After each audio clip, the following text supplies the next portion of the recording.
Hello, my friends. So I have a story on health that I would like to share with you.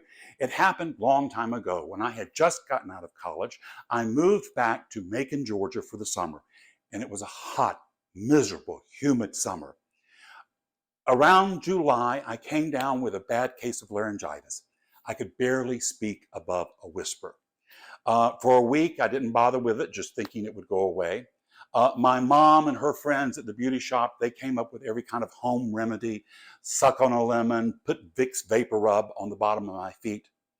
When that didn't work, my mom got me an appointment with the family physician.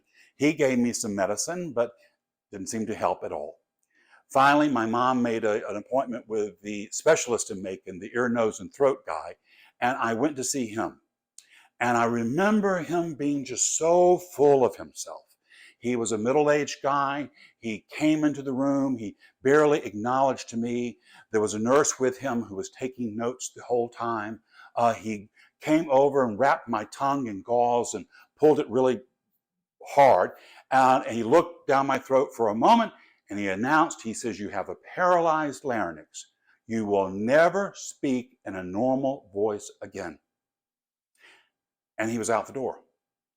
Before he was completely out, I asked him a question. The question was, I had hopes of being a college history professor.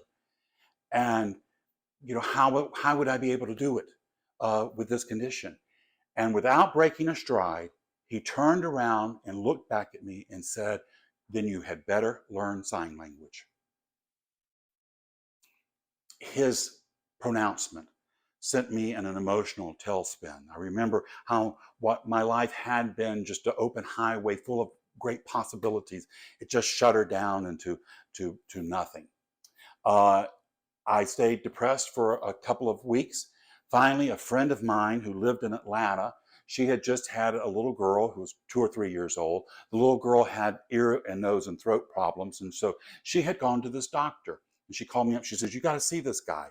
He's just graduated from Emory. He's a very smart guy, very personable. You're going to like him.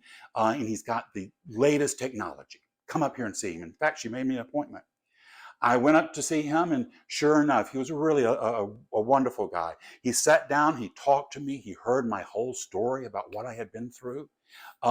He had the latest equipment that allowed him to have a camera that he could go in and look at my larynx. And he looked up at me and he says, "Ken," he says, "your only problem is you have bad allergies and you have postnasal drip." He said, "There is no such thing as a paralyzed larynx. That's not a thing." He says, "I'm going to give you some medicine." And he says, "I will see you in 2 weeks." He said, "But before I see you again, you're going to be speaking with your normal voice." Now, I went back home to Macon and my faith was restored.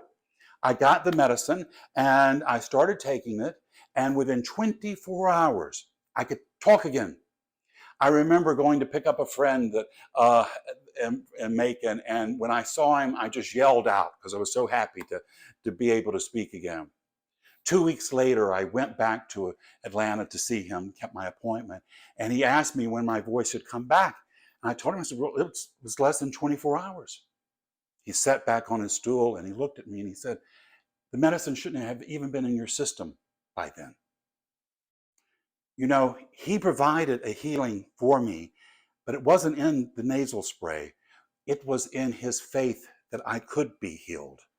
I had used that to restore my faith, and a healing had taken place. What we focus on for our bodies become our reality.